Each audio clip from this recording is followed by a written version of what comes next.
Thank you. It's a pleasure to be here, and I want to first just thank the entire room and this panel for standing up to say and do the right things, because I think worldwide this is very hard times and I encourage. So it's an honor to be invited here. It's not the first time that I've spoken on things with this subject and in this way, but thank you so much for this opportunity.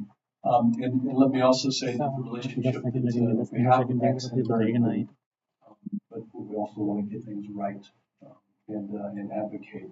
And that is true around the world. You see many countries with strong relationships. The relationship only gets stronger when we abide by the values with regards to human rights, with regards to political stability, and this is very much part of that conversation. So I have some written remarks, and I will say those now.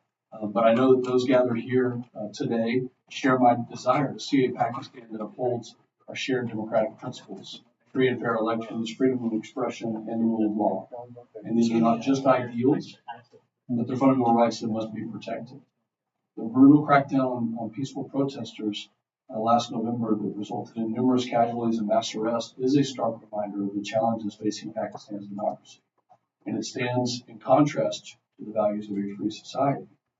This includes the persecution and arbitrary detention of political opponents such as that former Prime Minister Imran Khan. And I join the voices like Britt Grinnell, who's President Trump's special envoy for special missions, in condemning of Imran Khan and calling for his release. Despite these challenges, as I mentioned before, the U.S.-Pakistani relationship is vital. It remains vital, and it's vital for regional stability. It is vital for global security. However, the relationship must be grounded in shared values of democracy and human rights. This must include countering the pernicious activities of the People's Republic of China, a country who feigns being a reliable partner yet is anything but that. A country that imprisons, tortures, and genocides Uyghur Muslims in its own country. The Chinese Communist Party is counting on Pakistan to ignore this, to turn a blind eye, and to further ingrain Pakistan into China's Belt and Road initiative. This must not happen. My Pakistani American friends, all of you in this room, your voices are crucial. Your contributions to American society and your role in strengthening U.S.-Pakistan ties are invaluable. Your concern for your homeland is not just understood, it's shared. And thank you for the applause.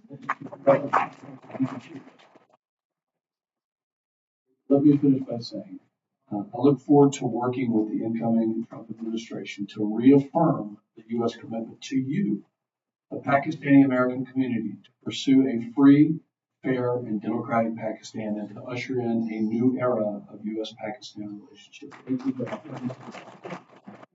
Congress, thank you so much for prioritizing the fundamental rights of the Pakistani people. That means a lot to us. Thank you. Thank you so much, and I appreciate everything that you're doing here.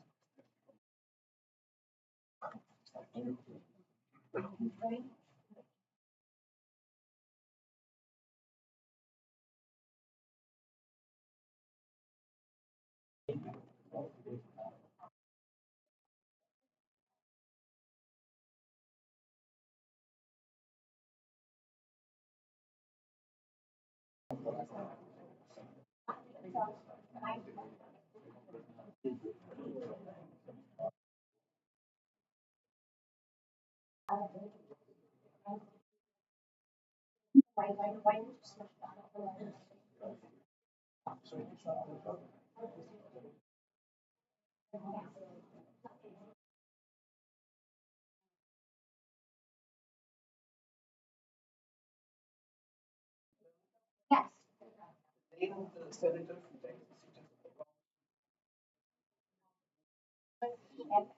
August Hoover. August Hoover. From Texas. Thank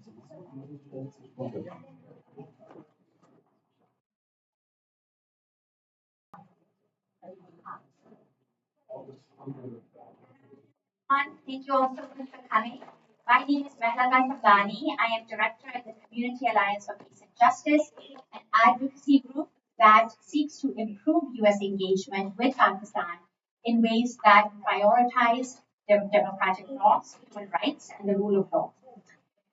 We are waiting for Congressman Khazar, who is hosting this congressional briefing, to join us momentarily. But in the meantime, we will proceed and we will start. So before we begin, I would just like to say a few words about the efforts of the Pakistani American diaspora and about our movement.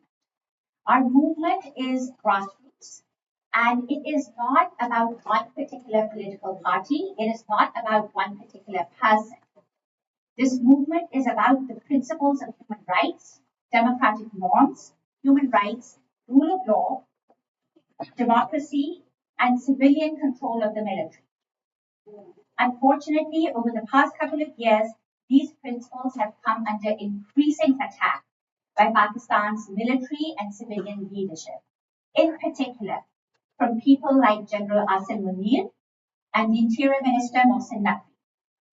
Over the past couple of years, we have seen pro-democracy activists brutalized and tortured. Journalists and human rights defenders are picked up and disappeared. And the right to peaceful protest, the right to freedom of speech, has been brutally taken away. But just as the repression in Pakistan has increased, the efforts of the Pakistani American diaspora have increased, and we are mobilized like never before. Over the past couple of years, we have secured the support of congressional representatives from across the political spectrum. We have progressive Democrats, and one has just entered, one of our very amazing champions in Congress. We'll acknowledge Congressman Khazar.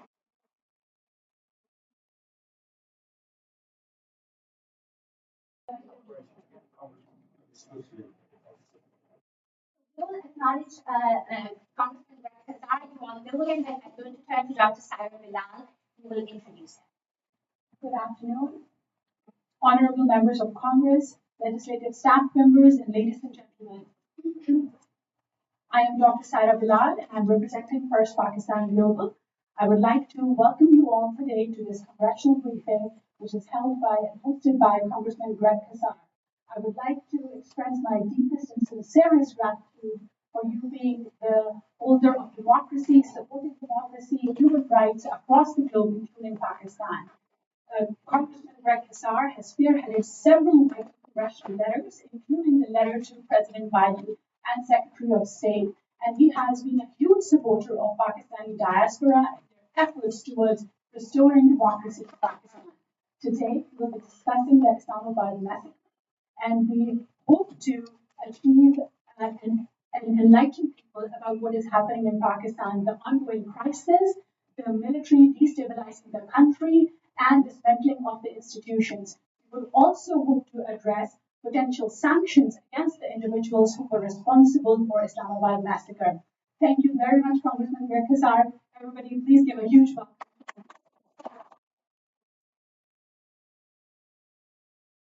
Thank you so much for the kind introduction, and I'm so grateful to those of you who have traveled from far and wide to be able to be here today to talk about the events and the killing on November 26th and 27th, talk about issues of peace and democracy both in Pakistan and across the world. And I think it's so important for the Pakistani American community to be gathered and organizing to promote peace and human rights, as you said, for everyone. I'm Greg Khazar. I'm proud to represent the heart of Texas, stretching from San Antonio to Austin, Texas.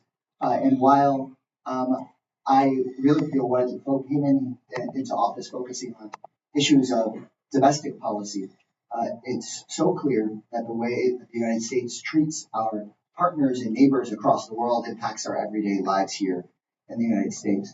And I came in with on November 26th, Pakistan saw the most brutal crackdown on thousands pro-democracy protesters. And the United States has a history, an unfortunate history, and a short-sighted history of oftentimes thinking at its short-sighted military interests, thinking of military alliances first and democracy in places like Latin America second. And what we saw happen in Latin America, and what connected me so much to the issues happening right now in Pakistan, is how the United States, sometimes during the Cold War, because it put its thinking about the U.S. and Russia first, supported dictatorships, supported authoritarianism, and in fact supported the toppling of democracy in places in Latin America that took generations to recover.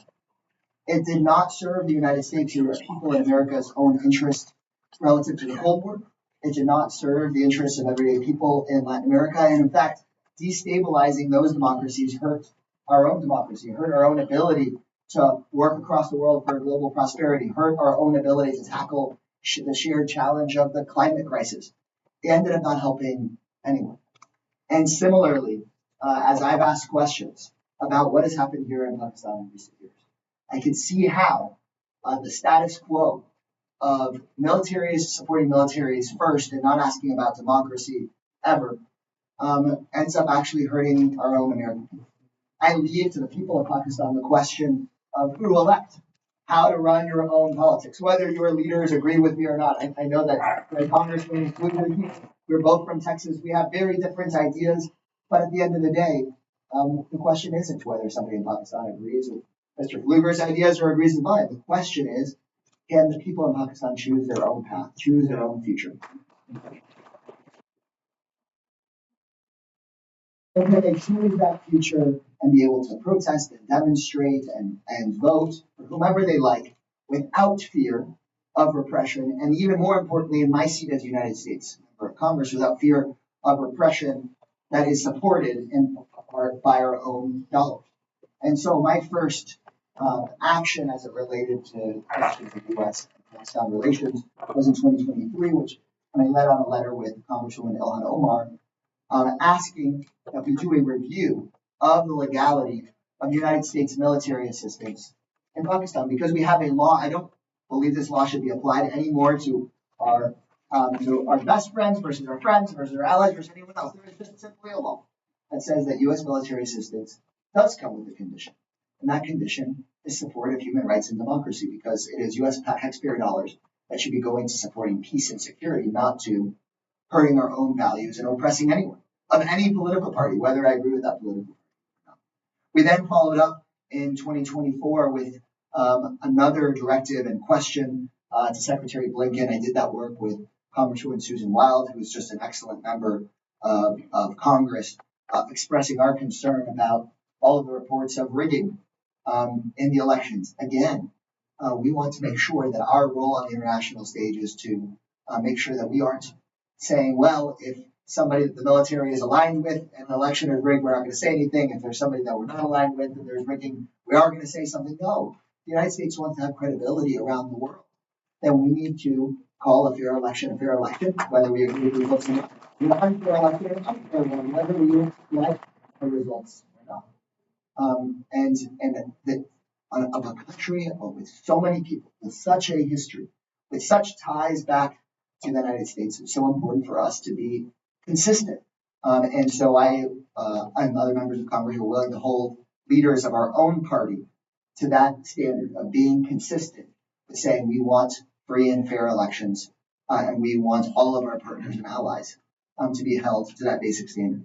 And then here in October of 2024, with Congressman Rick McGovern and Congresswoman Summer Lee, alongside 62 other members of Congress, we asked the Biden administration to center human rights in our U.S. policy towards Pakistan, asking for the release of political prisoners, including Imran Khan.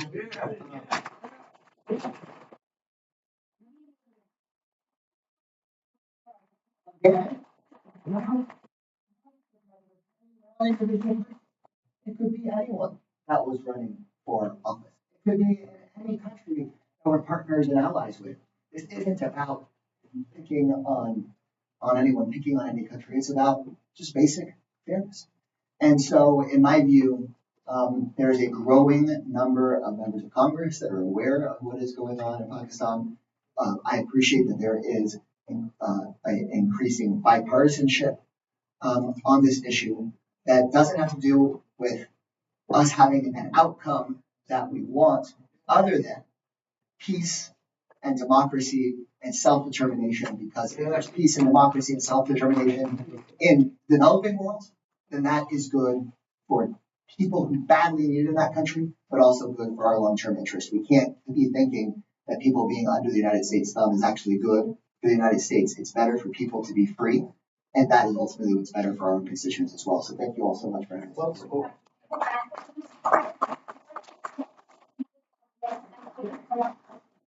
Millions of Pakistanis who really believe that accountability is close.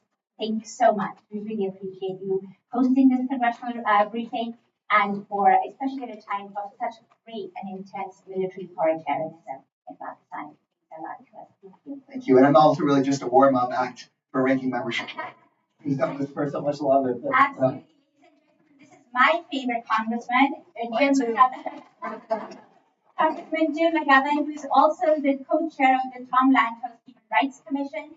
We are so grateful he's here. He's another one of our champions in Congress who's done so much to support human rights and democracy. I apologize for being late, but we're still organizing our committees and so we're in and out, and it's a little bit, kind of chaotic. But I want to thank Representative Kazar for hosting the briefing. He's great and he's a wonderful member, and for his leadership on this and so many other important human rights causes. I also want to thank Malaka Samdani, who's, as she mentioned, she's my constituent. I'm a member of Congress. I want to thank her for her human rights advocacy. She's the executive director of the Community Alliance for Peace and Justice, and I'm not exaggerating when I say that I think she's probably one of the most persuasive advocates that I know. Look, as our country fights to defend democratic institutions, I stand in solidarity with the Pakistani people who are engaged in the struggle for their own democracy. And what happened in November was unacceptable. Internet shutdowns, mass arbitrary detentions, and the deployment of the military. That is never an appropriate response to people exercising their right for peaceful assembly. Amnesty International is calling for an urgent, thorough, and transparent investigation into the government's crackdown on opposition protesters, and I support what Amnesty International is advocating. But no matter who is prime minister, the Pakistani government must uphold its human rights obligations and strengthen its democratic institutions. This should include limiting the misuse and weaponization of counterterrorism laws against political actors and revisiting the 26th Amendment, which, as it stands, threatens the independence of the judiciary. There are many struggles ahead for pro-democracy forces in Pakistan, but if the tenacity of your Pakistani American constituents is any indicator, democracy and human rights will prevail. And just the final thing I would say, I co-chair a committee called the Tom Lantos Human Rights Commission. And I've always believed that if the United States stands for anything, we need to stand out loud and four square for human rights. We don't always live up to that ideal, but we have to keep on pushing to make it so that we can do better. Standing up for human rights in Pakistan is the right thing to do. And again, great. We look forward to your leadership on these issues because you have been leading letters and we look forward to sort of taking it to the next level as well and come up with targeted sanctions against those who are responsible for the worst atrocities in Pakistan. So thank you so much for being here. We really appreciate you. And are you going to be here for a while? A little bit. Until I have to go back to the committee. Oh, absolutely. Great. We would love to have you for as long as you're able. I had other remarks to say, and again, I was just talking about how galvanized the Pakistani community is. We have secured the support of congressional representatives across the political spectrum. We have progressive Democrats, we have national security Democrats, we have Trump-aligned Republicans, we have regular Republicans, and they have all come on board in terms of supporting human rights and democracy in Pakistan just over the past year.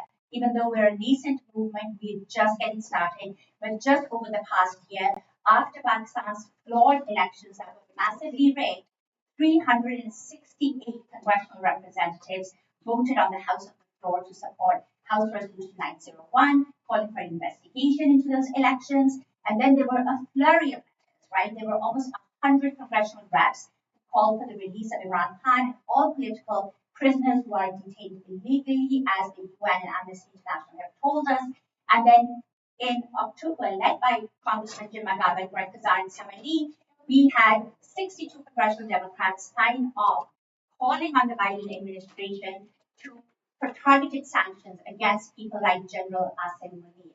And so that is something that we want to support. However, despite all of that, at the end of the year, we did not see any meaningful change there was no consequences for the overall US-Pakistan relationship, despite all the repression that was taking place. And a culture of impunity was created. And then what did that lead us to? That led us to one of the most horrific events that took place in the heart of Islamabad, the capital city of Pakistan. And that is the focus of our discussion today. We will talk about the horrific events of November 26th, in which the Pakistani security forces used lethal weapons against unarmed protesters, killing at least 15 and injuring hundreds. 2 months later, dozens and dozens of people remain missing and unaccounted for, and they are presumed dead. Our forum today will examine various dimensions of this brutal crackdown and the cover-up that took place in its aftermath. From a variety of different perspectives, we will end with specific recommendations that we believe should be pursued in Congress against Pakistan's civilian and military leadership. We have an excellent lineup of speakers who will sort of discuss different dimensions, and I will introduce them as it becomes their turn to speak. First of all, we have, I will invite actually Dr. Mohit Pirsaga, who is a leading Pakistani journalist and former broadcast TV anchor, as well as the editor of Global Village Space. He will provide us with the overall context in which the Islamabad massacre took place, as well as the failure of Western media outlets to effectively cover it. Thank you to all of you for being here. Thank you, Mr. Adani and Congressman Greg Kazar for organizing this. Congressman, thank you, Congressman Jim McGovern. I just heard you comment. Thank you so much for it. And Congressman Hoover, who just left after making this comment. I have a prepared testimony. I was asked to basically wind. We have a shortage of time, so I quickly return to my prepared points. For context, it's important to emphasize that I have worked with top media networks, including a great broadcaster as television anchor, political analyst and editor since 2005.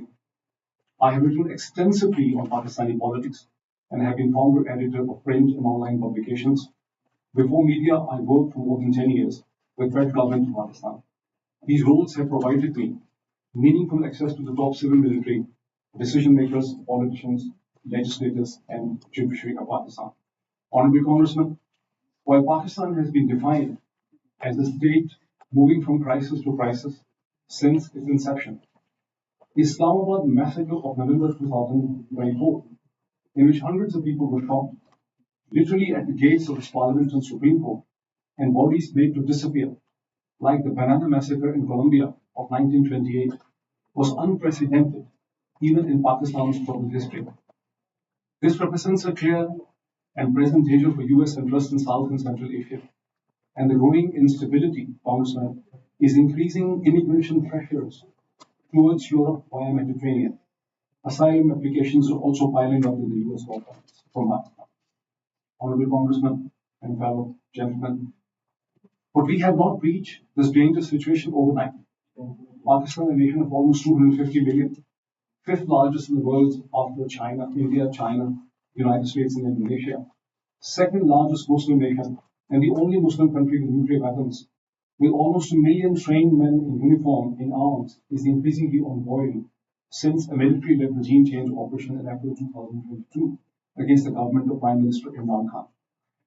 Since then, country with more than 65% under the age of 35, facing an economic meltdown, water, food, and energy shortages, is being run by a military with growing brutality and in total disregard of United Nations and international human rights conventions.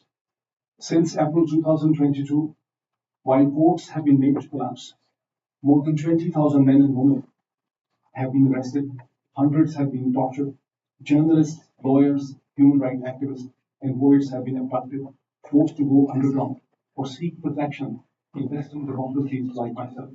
I left when a dear colleague and outspoken critic of military, Arshid Sharif, was chased and murdered in Kenya, on 23rd October 2022.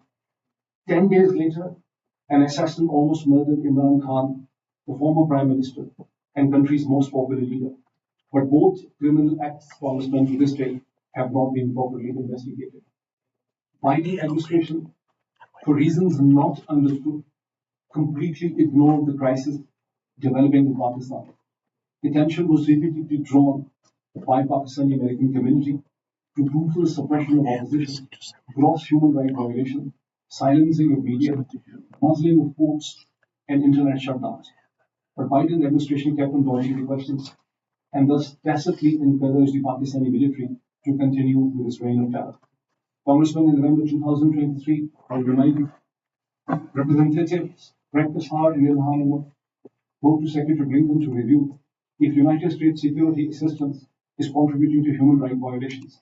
And on 28 February 2024, after elections were massively rigged in Pakistan by the military, 31 congressmen led by Representatives Rektasar and Susan Wyatt wrote to Secretary Blinken to withhold recognition of an apparently illegitimate government till a transparent and credible investigation is conducted into alleged election interference and irregularities.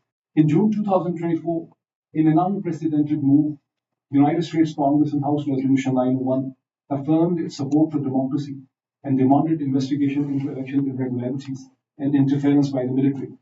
And in October 2024, 4 weeks before the Islamabad massacre, Representatives Brett Tassar, Jim McGovern, yourself, and Congresswoman Sana Lee again led 61 congressmen asking Biden administration to emphasize human rights and rule of law in its policy towards Pakistan, and demanded release of all political prisoners, including the former Prime Minister Imran Khan. Congressmen, all unfortunately fell on deaf ears. Washington ignored the growing crisis, including increasing reports of transnational repression, piling up the Federal Bureau of Investigation. These are hundreds of instances of intimidation and violence against relatives, families, and associates of Pakistani Americans in Pakistan by the military regime for the views expressed within the US, for reaching out to the congressmen, and for the comments on Twitter, which is, by the way, blocked in Pakistan since 17 February 2024. Congressman, Islamabad massacre was thus the culmination of growing public outrage and helplessness against rigged elections, destruction of the court system, and silence of the international community led by Washington. It was in these circumstances that more than 100,000 protesters marched into capital Islamabad to demand release of political prisoners, restoration of the Supreme Court, and respect for the stolen mandate in February election. Instead of negotiating with peaceful, unarmed protesters, a military operation was conducted in the middle of the night. No one knows how many were really killed, as dead bodies were made to disappear, just like the Banana Massacre of 1928 in Colombia. I hope Ryan Grimm of Dropsite, who I see here, who did an investigative story, will provide more details about this massacre. Congressman, in my humble opinion, unless the US Congress impresses upon the incoming Trump administration to develop a focus on Pakistan through special envoys and demand person-specific sanctions against the officers of the military regime and police responsible for the massacre, human rights violations, instability and chaos will continue to grow in Pakistan, increasing risk for its neighbors and the United States' interest in the region. Thank you.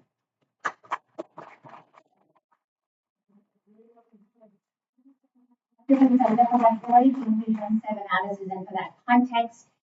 Next, we will turn to Mr. Ryan Grimm, who is a journalist and co-founder of Dropsite News, which incidentally is also banned in Pakistan, and you will very soon find out why. He will share a report on how the military leadership planned the attack on unsuspecting protesters and how they covered it up. Thank you so much, Ryan. Thank you.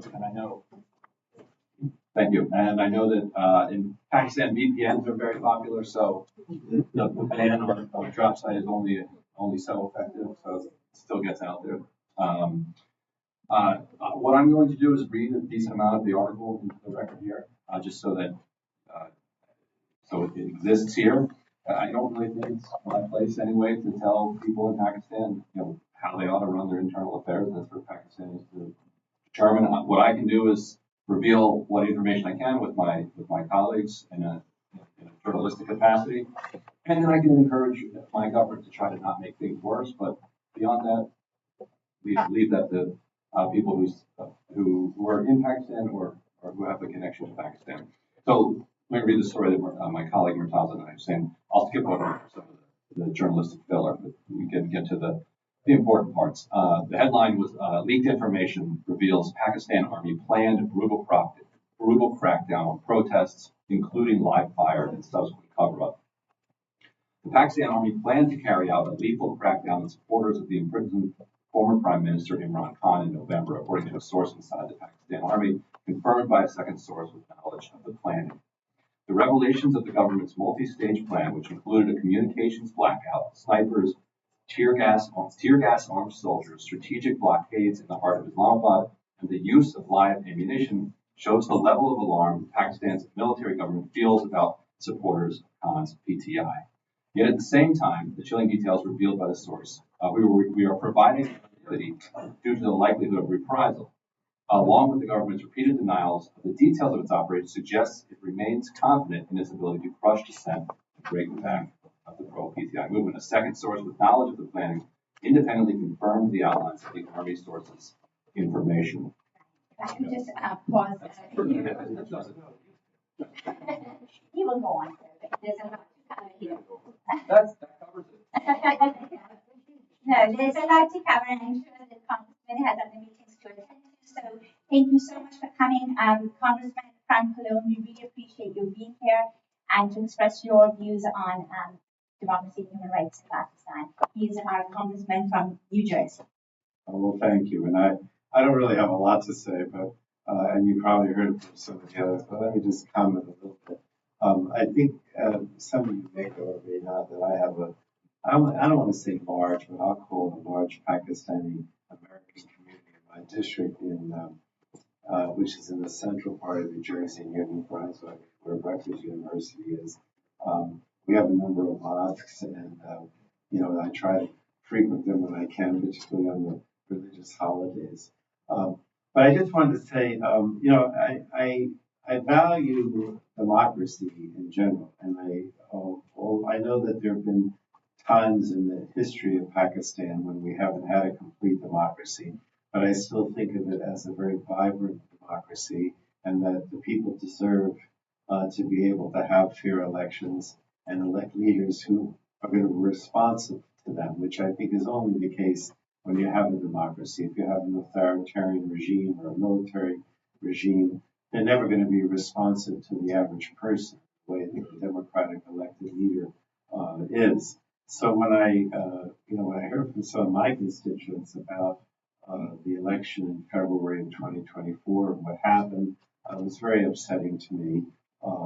Clearly, it's been designated by the State Department as a free and fair election. And of course, there's been the crackdown since then on the supporters of the Prime Minister who ran in that election. He wasn't allowed to run, really, because it wasn't fair. That's just another indication of, the military leaders, if you will, taking a hard line and making it more difficult for people to exercise their right to vote or freedom of speech. We passed a resolution in the House. I think I have the number here. I'm sure I'm familiar with it. Basically expressing our desire that Pakistan go back to a democratic process and the human rights violations not continue. And I just think the United States has an obligation, as does this Congress, to continue to speak out and support those like yourselves that believe in free and fair elections and free speech in Pakistan and throughout the world. I know that what's the term, realpolitik? There are a lot of Americans or even American leaders I'm going to mention who think the U.S. policy should be driven by what I call realpolitik. What's best in our economic interests, what's best in our security interests. But I've always felt that whether it's our economic interests or our security interests, that democracy is always more likely to lead to a government that's more friendly and more helpful to us, both from a national security point of view and an economic point of view. So I don't separate the two. Democratic rights are crucial, and they go along with economic freedoms and national security concerns at the same time. So I'll just continue to be out there speaking out against what's happening and advocating for a free and fair elections and a democratic Pakistan. I'll leave it at that. Thank you. Thank you so much for that. Thank you so much for your coming. So often, human rights get sacrificed on the altar of strategic interests. So thank you so much for saying that. Strengthening human rights regimes actually end up creating more stability, and then that acts in our national security interest as well. So thank you very much for your words. We would love for you to say thank you. And Ryan, I'm so sorry if you'd like to resume. I'll read a little bit. Yes. Okay. So I was reading from our article that was published, I don't remember when, but about the November massacre, in which do we know yet how many? Finally confirmed that. Yeah. What the PTA has confirmed is about 13 or 14, but there are hundreds of people are missing. Right, and who may be detained, and maybe we'll hear from them a year from now when they're released, or maybe they're dead. Presumed dead. Presumed, you see, there are eyewitnesses that also tell that how the dead bodies were taken away. And the dead bodies that have been recovered are the dead bodies of people who were shot between 4 p.m. and 9 and 10 p.m. by the snipers. The actual military operation took place after 11 p.m. So you haven't found any dead body from the actual military operation. That's what I call is another massacre. So I'll continue to read briefly from the article. According to the source, who provided substantial evidence to confirm the allegation, and just to be clear for people who are familiar with our reporting, we are often criticized by Pakistan's government for not publishing the documents that are leaked to us. The reason we don't do that should be fairly obvious, that the risk to the people who leak those documents to us is existential. It would be fatal if they were exposed. And so any documents that we publish would include breadcrumbs to get back to the original source. So, according to the source, who provided substantial evidence to confirm the allegation, the operation was planned on the morning of November 25th at the Military Operations Directorate of the Pakistan Army under the direction of General Asim Munir, Pakistan's powerful Chief of Army Staff. Under the plan, Jinnah Avenue, the main road in front of T-Chalk, would be encircled with stacks of shipping containers serving as a barricade. Snipers from Pakistan Army Special Services Group were deployed across rooftops, while paramilitary rangers carrying assault rifles patrolled the roadside alongside police armed with tear gas shells. To execute the plan, the military employed a multi-pronged approach. The first phase was to sow chaos and fear. Lights along Jinnah Avenue were extinguished in the video of that happening, plunging the area into darkness. At the same time, signals intelligence teams from Pakistan's inter-services intelligence agencies jammed communications networks, which people also reported independently, effectively cutting off the protesters' ability to communicate with each other in the outside world. The blackout was designed to disorient and demoralize the protesters. As confusion gripped the crowd, the second phase of the operation swung into action. The army gave the order to fire tear gas from multiple directions, and the choking fumes sent panicked protesters fleeing. This was the prelude to the main assault. What followed next, a barrage of live ammunition, including heavy assault rifle fire, directed indiscriminately at the fleeing crowds. Snipers positioned strategically on rooftops took aim at those deemed hostile or threatening. The final phase of the operation involved a swift and thorough cleanup. As soon as the firing ceased, ISI units were dispatched to Jinnah Avenue to remove all traces of the violence. This included removing bodies, shell casings, and any other evidence that could contradict the government's narrative of peaceful dispersal. So a lot of this is backed up by eyewitnesses who confirmed the end that was visible. This is from the sources inside the government. Thank you so much, Ryan. Ryan, thank you so much for that report. Very comprehensive. We really rely on Rock's credibility for investigative journalism. And I would like to now recognize Congresswoman Rashida Tlaib, who is a hero to many of us and has been at the forefront of speaking out for human rights and democracy and self-determination around the world. And we are so grateful that you're here, Congresswoman. Thank you so much. I'm so honored to. Thank you so much. I'm so sorry you couldn't be here on the panel, but as I was walking, I was talking to Team and I about how Ryan changed his profile picture to the propaganda. Thank you for officially made it. But we all know whether it's the United States or Pakistan, the right to protest is a fundamental right. You all know that. And of course, the right to vote is sacred. And I know all of you understand that importance and understand that it's truly part of who we are as people. To be able to have self-determination, to be able to have that kind of voice. But I agree with the Pakistani people because I've seen, what it personally seen some of the targeting me as an American of different faith, different ethnic background, about suppression of my voice, my First Amendment right, my ability to be able to boycott, all of those things, and how that's interconnected also with the similar kind of attack and suppression that we see of the Pakistani people. And we know how, and how did, the Pakistani regime respond to its own citizens? We all know by shooting them with live ammunition, by tear gassing them, beating them, arresting them, and lying about it.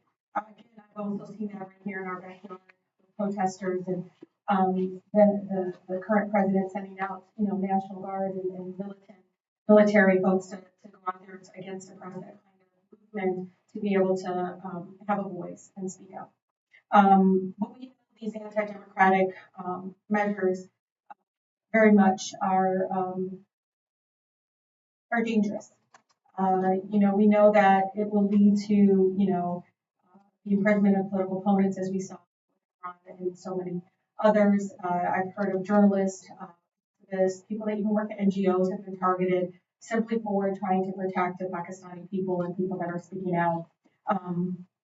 But I want to be very clear because I am a person that grew up in the most beautiful, blackest city in the country, where they taught me to speak truth to power, even if even if it's unpopular, even if my voice shakes. I just want you to know I'm very, very much disappointed in my own country for continuing to be an ally to this kind of undemocratic process and just their dangerous, again, attacks on folks being able to speak up. We already dollars in weapons and military aid over the years with little regard to basic human rights. And I always tell people it's not always just Palestine that is impacted by unconditional aid or just not using the leverage that we have as a country. We see it all over the world where my own country continues to fuel that kind of human rights abuses. But we stand here together saying free Imran Khan. We stand here together and saying free Imran Khan.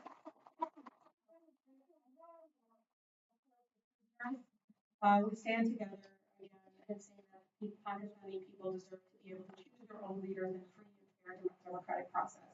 And again, I'll continue to be an ally to speak up. I know it's been very difficult, I think, for many of us, including myself, to see the lack of urgency by our country to move on this issue, to even just voice some sort of opposition to what we've seen over and over again of the violence towards those that are opposed to the current regime and their actions. So again, I'm really honored to be able to be in space with all of you today. And I also want to thank all the Pakistani people who have stood with us against the genocide in Gaza. Thank you so much from the bottom of my heart for continuing to speak out about that. I also leave you with this, there was no Palestine student organization at Wayne State University when I went there. You can look it up because Ryan Grimm's a researcher.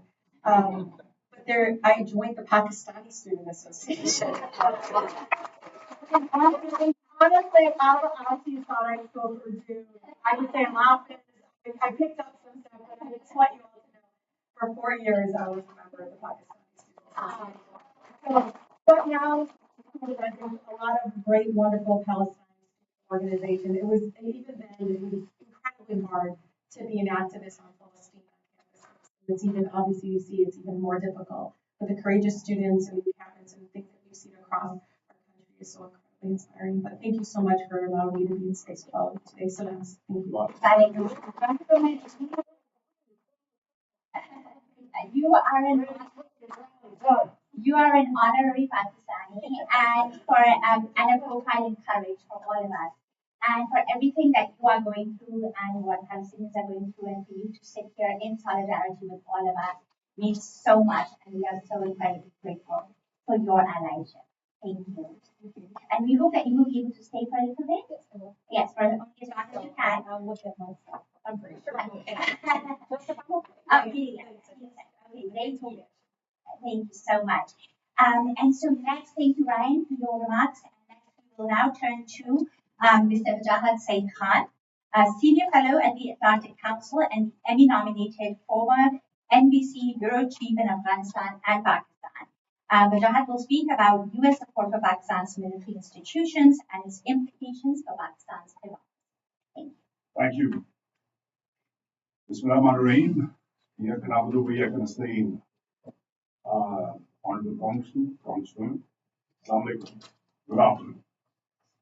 I've been reporting on conflicts and politics in Pakistan, Afghanistan, and India, three countries I have lived in, reported from, and still have family and friends in for the last 25 years.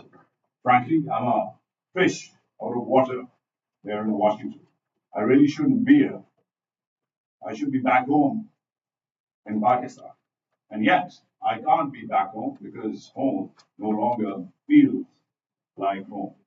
Strangely, I have easy access to this capital here in Washington and my own capital city of Islamabad, which ironically means the city of Islam, a religion of peace and tolerance. And yet, in that city is where some of my colleagues are buried today. Colleagues like journalist Rashid Sharif, like Salim Shahzad, who were killed in the line of duty for doing what they were supposed to be doing in the business of accountability and truth. They were killed for doing their job. Today's briefing is an attribute to heroes like them, heroes who are no longer with us, but have given us the courage to carry on this work of speaking truth to power. The steady attrition of democratic rights and journalistic freedoms over the last 2 decades has seen thousands killed in my country, including dozens of fellow journalists. The pace has picked up, especially over the last few years, and has led to this difficult moment for me and some of my friends on this panel. I really should be bursting with pride being able to speak at this great forum. I mean, the congressman here is from Michigan, where I went to college, and is a local hero for so many years. But I don't have that pride. I should, because that pride should come from the distinction of being embedded with and covering over 100 of the bravest of the Pakistan Army's 250 military units deployed on some of the country's most intense front lines, seeing that country's most courageous soldiers sacrifice their lives. Pride, which comes from hailing from 3 generations of public servants and law enforcement officials. My late father led Pakistan's intelligence bureau. My stepfather served as an instructor in Pakistan's Army aviation. Pride, which comes from launching the country's first independent and Urdu and English news channels and interviewing dozens of its leaders and influencers. And yet, here I am, a prisoner outside my own country because of the way Pakistan's military and military-backed leaders have treated their best and brightest. What I'm about to tell you and ask you, I do with a heavy heart. Today, I'm asking and making a case for movement, for action. I'm making a case for sanctions. Not sanctions that hurt my country. Not sanctions that hurt the 250 million people of Pakistan, over half of which still live under the poverty line, but policies that force change at the very top of the country's Praetorian military and military-backed leadership. As this great country starts with a new Congress and administration, the US must be aware of the flaws and fallacies of its ongoing policies for Pakistan, but also the promise and potential for new ones. The US must be aware because awareness is power. And this Congress should be aware that America's lack of action around repression, such as blatant election rigging, mass arrests, internet shutdowns, abductions and assassinations of journalists and civil rights leaders, and incarceration of democratic leaders like Imran Khan, has been interpreted by the military regime as a green light from Washington for further repression. This lack of action endangers not just Pakistanis there, but also many of the 1.2 million Pakistanis right here, whose families, loved ones, businesses, freedoms have been targeted by the Pakistani regime through transnational repression. The wave of this repression runs through my home province of Balochistan, where thousands remain missing, abducted by the state, to just next door in Baltimore, which is, like so many other American cities, becoming a shelter of asylum for an increasing number of Pakistanis who are leaving the country in record numbers today, even on ships which sail halfway to Europe. numbers that have put Pakistan at the top of the world's destinations to live and at the bottom of the world's index of countries to live in. Whether intended or not, the lack of any consequence for Pakistan on the unprecedented and well-documented human rights violations of the past 2 years have incentivized the regime to brutally track down not just the protest of November 26th, as Movie Pirzada and Ryan Grimm have stated out, but also students, lawyers, activists, even women and children demanding justice and freedom. Freedom to vote, freedom to assemble, freedom to report, freedom to meet their missing relatives, even freedom to tweet. That's right. Just this morning, the government has further affirmed a law that sentences people to 3 years of prison time for a tweet that the regime may deem as fake or coercive. This just happened this morning as we were getting ready for this conference. Zeroing in on Pakistan's military leadership, they rashly believed that they could do more easily, they could weather any blowback for the mass shooting because of the other alternative. Mass protests were likely to gain steam and get international media attention. Attention they were scared of. That's what I'm asking for today, Congressman. Attention. Given its bilateral history with the US, given the dependencies of its military and leadership on Western aid, given that they draw legitimacy from acts of aid and support from this very Congress, given that they train here, retire here, bank here, and invest here, Pakistan would be virtually certain to change its policies of repression if the US even credibly threatened any meaningful action against the senior military or military-backed leaders of that country. The years of silence of the Biden administration, driven by dependency on the Pakistani military by Washington, have been countered by the brave resolutions of this very Congress, H.R. 901, passed last summer, which demanded an investigation into last February's hijacked election. But more is required. Targeted sanctions against architects of the repression, that's top military, intelligence, and government officials who've been named. I'll name them again for the record. General Asim Munir, Interior Minister Mohsen Naqvi and company. Threats to stop coveted U.S. military training and cooperation or conditions on major loans that require Pakistan to adhere to basic democratic norms would immediately lead to change. Trust me, it's happened before. To end, Washington has relied on Pakistani military for its geopolitical goals in the region for decades. But what has that dependency given Washington? Osama bin Laden being housed in a military garrison town, and Afghanistan where the Taliban still rule and repress women and hold Americans hostage, a South Asia where trade with India or curbing the influence of China or normalization with Iran is still a far shot. And in the middle of all of this, after receiving billions in aid and arms and decades of being given either a green light or being shown a yellow one for tacit approval, lies the unreliable partner. The unreliable partner, that is the Pakistani military. The more reliable partners of America are in this room. The best and brightest, civilian leaders and activists, entrepreneurs and economists, inventors and influencers are being held hostage by that unreliable partner. This action, targeted sanctions, or the credible threat of sanctions, has given the US results in the past, so why not try it again? Finally, this isn't about Imran. It's about what the millions of who will survive Imran Khan, both there and here in the US, will blame Washington in a wave of growing anti-Americanism if the tide is not turned now. There's a joke they tell in GHQ, General Headquarters, the home of the Pakistani military in Rawalpindi, that the shortest flight to that city takes off from Washington, D.C. This city has power, and it's time for the most powerful in the city, you, the U.S. Congress, to hop on that flight. Thank you. Thank you so much for that. That's a very compelling your own personal story and also for those compelling arguments about why the U.S. needs to reevaluate its relationship with the Pakistani military. And with that, I'm now going to turn to Mr. Benjamin Linden, who is the Advocacy Director of Europe and Central Asia at Amnesty International. He will share the various statements issued by Amnesty during the massacre, as well as about the broader human rights concerns surrounding political repression and democracy in that. Thank you so much. Thank you, everybody, for coming here. Thank you to First Pakistan Global and Representative Kassar's office for convening us here today. Couple of words very quickly about Amnesty International. We are a nonpartisan organization. We don't favor any political parties. We don't endorse or oppose political figures. We don't certify elections or do anything of that sort. What we do is stand up for human rights globally. We document human rights abuses in line with international law, and we advocate for correcting those abuses.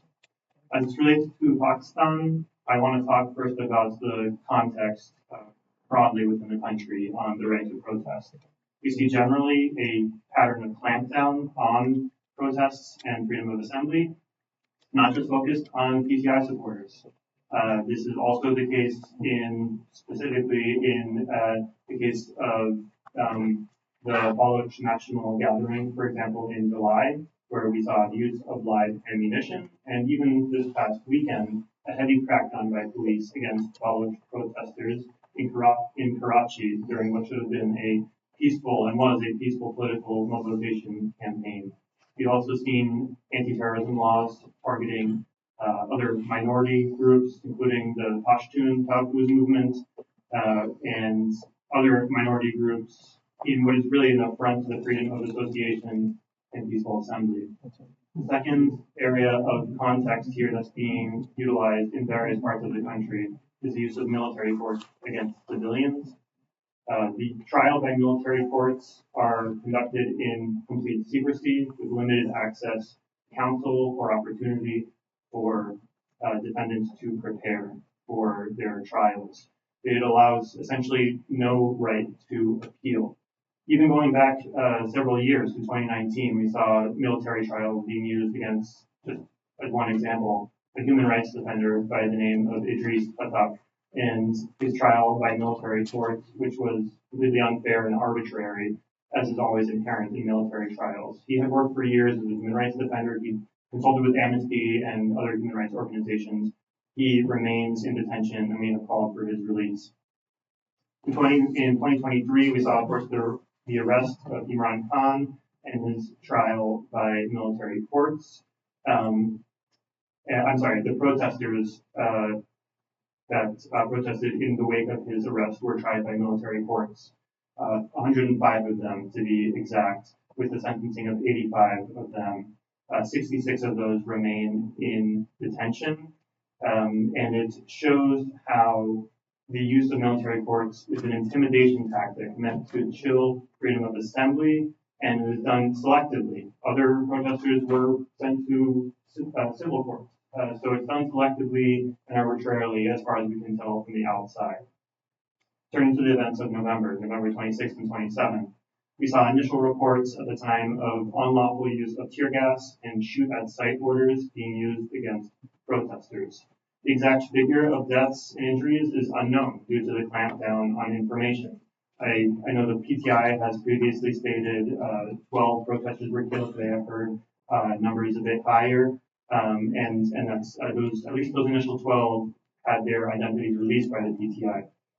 This much is clear.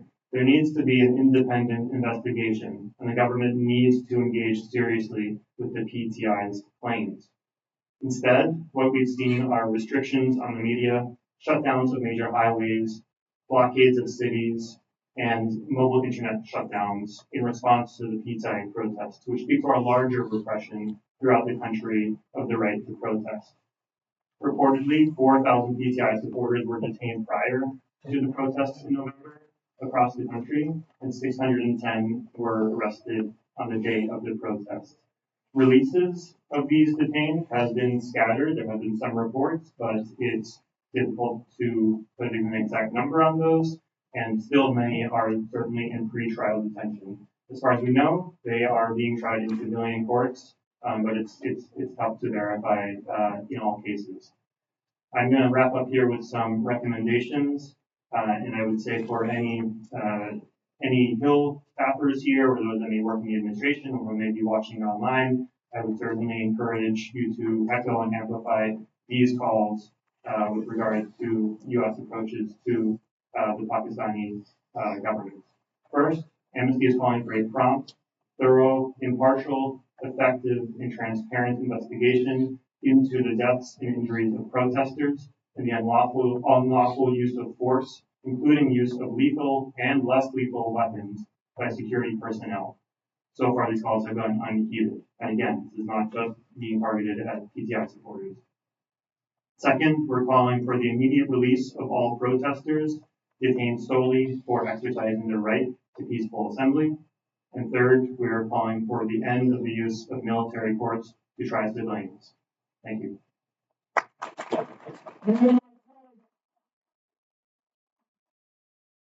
Thank you so much for those remarks. Watching and reading Amnesty International's statements during the massacre and afterwards was very helpful in providing sort of documentation for exactly what happened. So thank you for that. And last but not least, we have Mr. Yumna Rizvi, who is a senior policy analyst with the Center for Victims of Torture, who was in Islamabad at the time of the massacre, and she will now share her observations about Pakistan's changing political climate, as well as actions that Congress can take to address the human rights situation there. Thank you, Malika. Thank you, everyone who's here, as well as staff and members. As Malika said, I was in Islamabad when the massacre happened, and I just want to share some observations of what I saw. The current climate in Pakistan, as my co-panelists have said, is unprecedented repression, with the military actively trying to control a narrative and repress any form of freedom of association and expression. The diminishing trust in the military and support for it is at an all-time low, with increased support for PTI. Despite the repression, some people are showing incredible courage by openly supporting PTI, often at great personal risk. And I'll share two quick examples of what I've observed. The middle-class conservative women, who are largely housewives, whom PTI has been able to mobilize and activate politically, are now engaging in conversations that are critical of the military. This is a generation that has largely not been involved in activism of the 70s or the 80s or the current activism movements. The second is skilled laborers who belong to lower middle class or the working class, who are shop owners and small business owners. They are now naming their businesses after PTI. So we saw Insaf Taylor's out at a commercial center, and he had a poster of Imran Khan in his window. The next time we passed there, the poster was gone, and so we asked him what happened. And he said, the police came and I was told to take it down. And it was against this backdrop of increased repression and resistance that tensions came to a head in November and culminated in the massacre. Days before, we had already seen that shipping containers were starting to line up around the highways. The government was showing what it was preparing for, creating a sense of anxiety and urgency as people were rushing to complete their work and finish their errands, because it's unclear how long the lockdown would last. By Sunday night, and I have some pictures in my phone and videos if folks want to see, by Sunday night, entry and exits to and from Islamabad were blocked, and certain roads within Islamabad were closed off as well. Mass transit was suspended, riot police were out at multiple points with barbed wire, prisoners' vans were out on the streets, and commercial and business areas were closed. Mobile networks were down by Sunday night. And most people are in Pakistan at this point are used to some of these measures, right? When protests happen, when religious processions happen, but there were some things in part of this that were unprecedented, such as raids in homes and apartment buildings to find PTI sympathizers. And certain areas of Islamabad, which are 20 to 25 minutes away from Dijak, where I was, our commercial centers were also closed. We had just one pharmacy open and one other grocery store that had one light on, and half the shutter was down. We were getting reports of women and children being beaten at the airport, and by Tuesday night, when the police was firing indiscriminately at Dijak, we were, again, 25 minutes from there, but we heard gunshots throughout the night in our neighborhood as well. The next morning, a friend of mine texted me saying they killed a lot of people, which even now to me is like blood-curdling. Throughout the night, when most of was coming on television talking about the shoot outside orders and talks of imposing a curfew, there was definitely a sense of fear and anxiety of what was going to happen. It was unclear what we would wake up to the next day. What I've heard from folks and what I witnessed was that it was an unprecedented number of people who showed up, as well as an unprecedented outcome. People did not expect this to happen. Afsan, who's a famous journalist, former country director of OSF, was live near Dijak at an office building's rooftop, and also was saying He had never seen something like this before. The number of deaths, as my panelists have said, is disputed. Mathiula John, again, a journalist who was reporting from outside one of the hospitals, trying to get data and information on number of deaths or injured, was ultimately detained by the law enforcement agencies. And so this is the current climate of Pakistan. Like, this is what we're dealing with. And so for members here and for staff here, just a few recommendations on what Congress can do. So domestically push for more robust and regular leahy vetting, to suspend security assistance to units and individuals who are implicated in human rights violations, gross violations of human rights such as torture, enforced disappearances, and extrajudicial killings, all of which we've seen. Pass the 502B resolution. Efforts around Pakistan in the last year or so congressionally have been bipartisan. It shouldn't be that hard to do. A 502B resolution would essentially suspend all security assistance to Pakistan, not just specific units or individuals. And at the international level, I would urge members to engage with the EU and your counterparts in the European Parliament.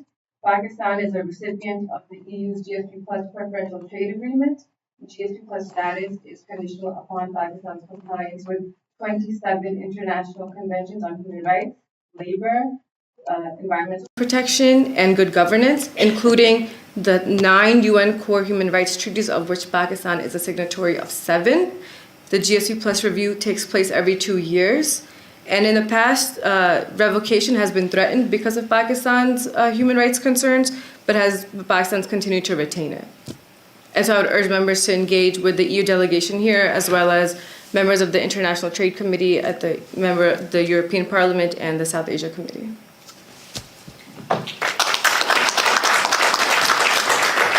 Thank you so much, Yumna. Thank you for sharing your personal experience of how it was in Islamabad that very, very fateful day. I'd like to thank all of our panelists for their very incisive analysis and their expertise. Thank you all so much for giving of your time. Congresswoman, thank you so much for staying for the course of this panel. We really appreciate your help, and we really hope that you will remain at the forefront of sort of galvanizing your colleagues in Congress to in support of human rights and democracy in Pakistan. We're coming to the end of this forum, everyone. But again, as we had mentioned, the Pakistani diaspora is literally just getting started. You have seen how much we have accomplished over the past year, and today you heard in gruesome detail about the cruelty that was unleashed on unarmed and peaceful protesters and the callousness with which it was covered up. And you have seen the context within which this massacre was allowed to happen.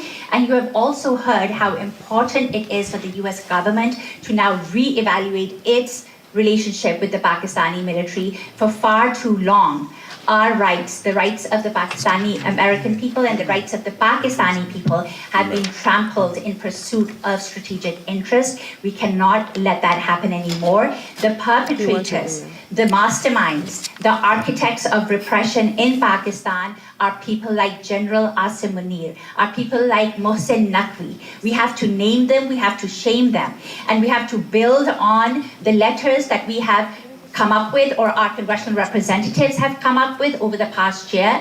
And now at this very moment, the Pakistani diaspora is working with congressional representatives to draft legislation that would mandate sanctions, targeted sanctions against individuals like General Asim Munir, like Mohsen Naqvi, who happens to be visiting at this point. We don't want these people getting visas to come to the US. We don't want these people being able to store their stolen wealth here in foreign bank accounts. And that is what we're working for, binding legislation that will prevent that from happening. For far too long, they have operated with impunity, and we will not let that happen. For all the congressional staffers here, I'd ask you to please join the growing list of congressional representatives who've been supporting human rights and democracy in Pakistan and who've been calling for accountability. For all the Pakistani Americans who are here, gathered here today, and who listen to all this incredible testimony, please join our efforts.